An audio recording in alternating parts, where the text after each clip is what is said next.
good evening, my dear listeners as well as my wonderful viewers. I am Ashwini. As usual, earlier also I have given so many of the teaching sessions. Now, this is my next session which I am really putting it on this very useful channel, that is YouTube channel. And if you really think that these teaching sessions are really of any worth, so you can give me your likes, or if you really think that they do not deserve to be liked, you can even show your thumb down also. But at the same time, advise me in your comment box that how I should really improve.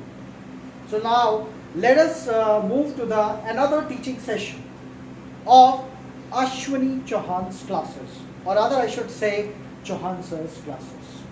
So I am just starting another chapter, that is chapter number 2, Lost Spring.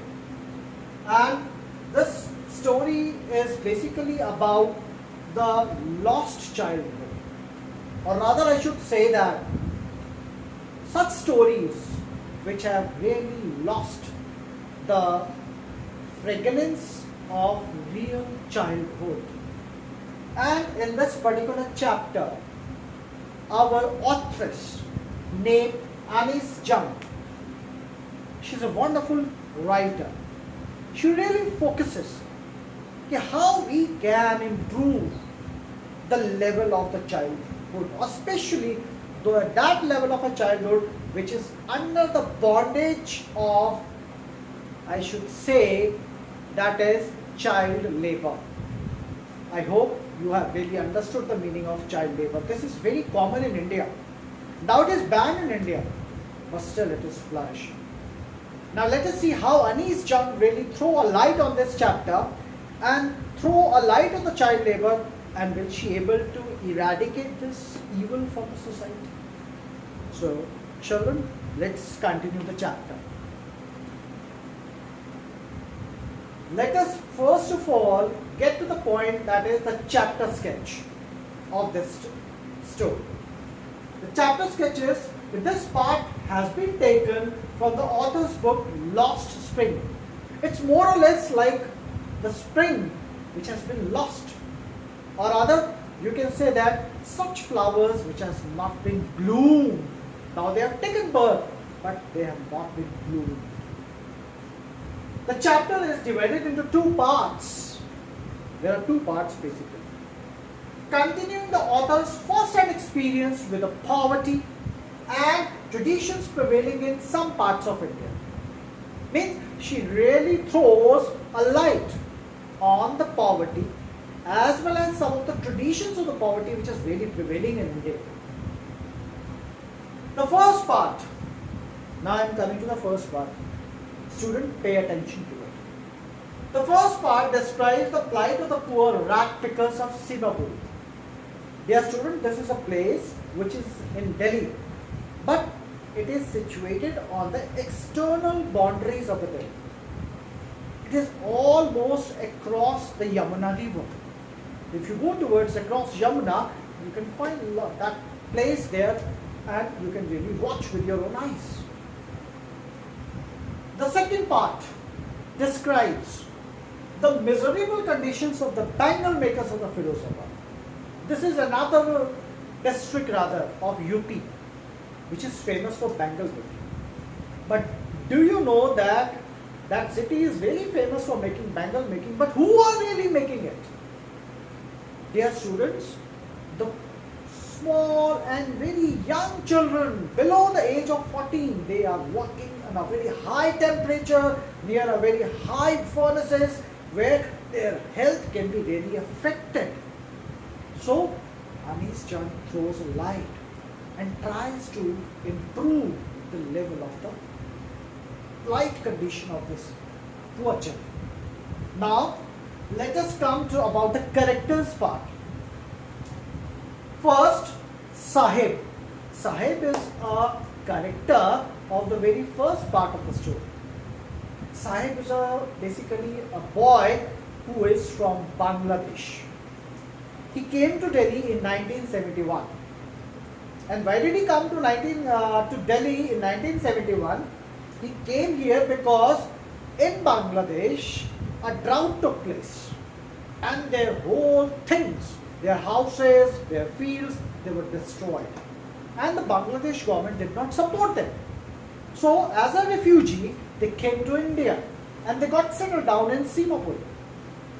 So, having a very simple dream, this boy is having a very simple dream. He does not want too much. He just wants a kind of a livelihood where he can really manage his belly.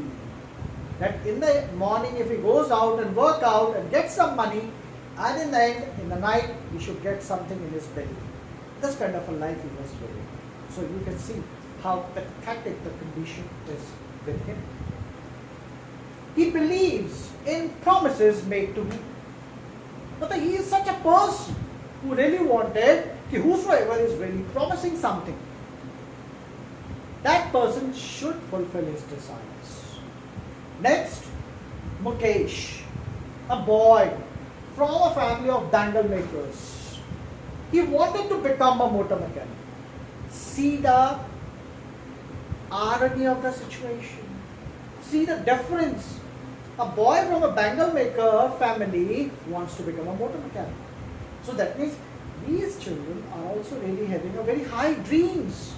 But because of the lack of resources, lack of facilities, and not able to get a support from the government, from the family, from the everywhere, they are unable to fulfill their desires.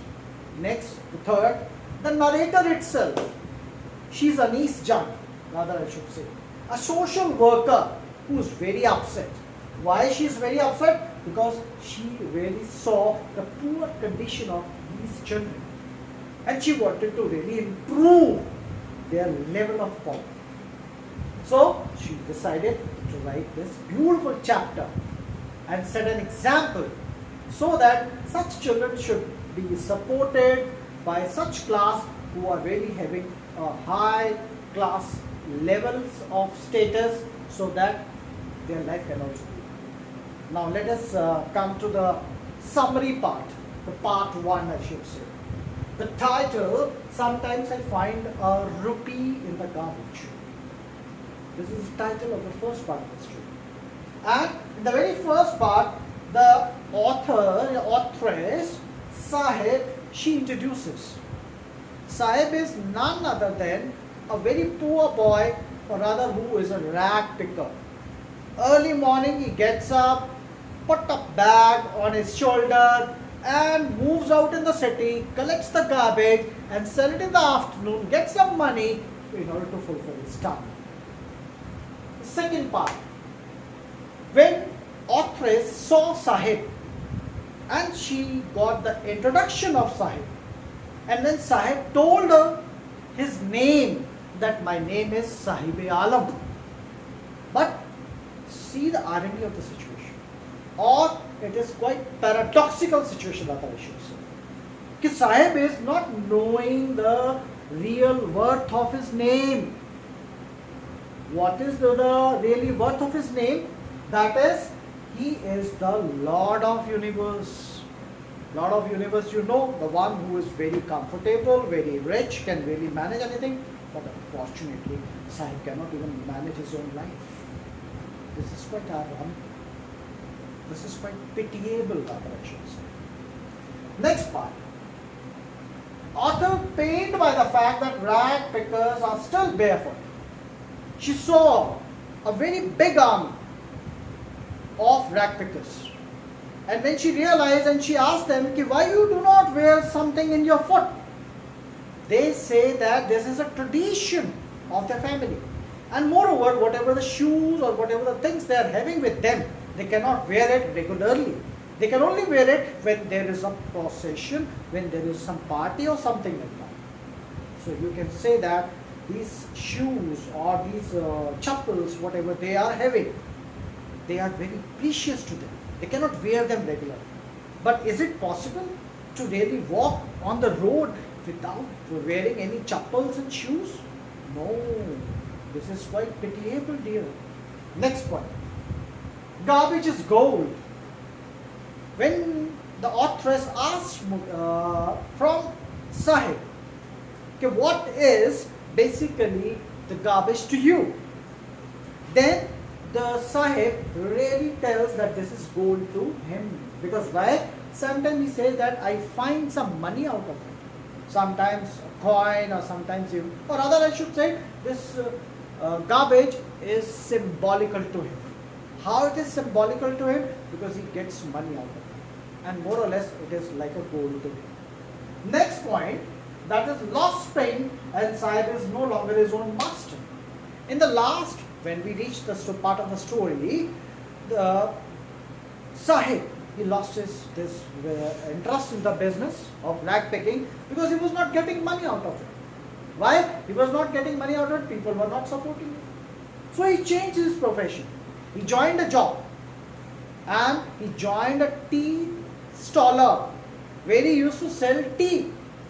And in the end we see that he is carrying a steel canister in which there are lots of cups, and he is really offering all those cups of tea to the buyers and getting money out of it, because that tea seller was really giving him 800 rupees a month to him, including meal. But from this, the author says that now he is no more a master of his own life. Because when he was doing a rag picking business, he was his own master. But when he really joined this job, he was no longer a master of his own. Now let's shift to the next part of the summary part of the next title of the story I want to try with. But still, in between, I am again stopping it. If you are really liking my sessions of teaching, kindly like them and subscribe them, so that when I will get lots of subscriptions from you, lots of like from you, then definitely I will be able to improve my more coming teaching sessions in the future. Now let's come back. I want to drive a car. This was the desire of another boy like Sahib, whose name was Mukesh. Mukesh wants to be his own master. He does not want to become like a bangle maker's family, or rather he does not want to become a bangle maker. He wants to be his own master of his own life. Next point, another encounter with the poverty. Authoress went along Mukesh to his house, and there she saw the horrible condition of his family. The entire family was living in a very desperate condition, not having even a proper roof, not having a proper windows, not having anything in the house. And even the lanes which were really attached to the house, they were chalked, they were stinking. So, realizing this situation, authors realized that this is another very good example of child labor. How a child labor? Ki boys like Mukesh are really working near such factories, having hot furnaces, high temperatures, low dingy cells where they are unable to basically even live comfortably, unable to work. They sometimes even lost their eyesight also. So realizing this fact, Mukesh decided that he would not be doing the same job. Next, the God-given lineage.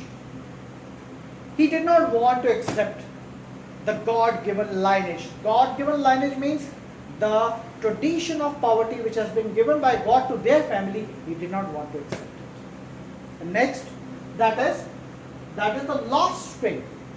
So as his father was really compelling him to join the same business, Mukesh was realizing that he is really losing his spring or losing his childhood stage.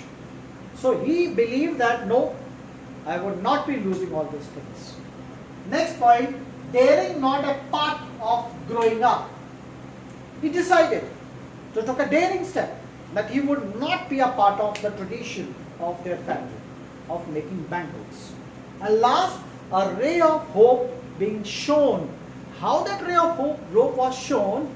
All of a sudden, while that authoress was talking to Mukesh, a very big plane flew over the sky, and authoress asked, do you really want to even make a plane also? He said, no.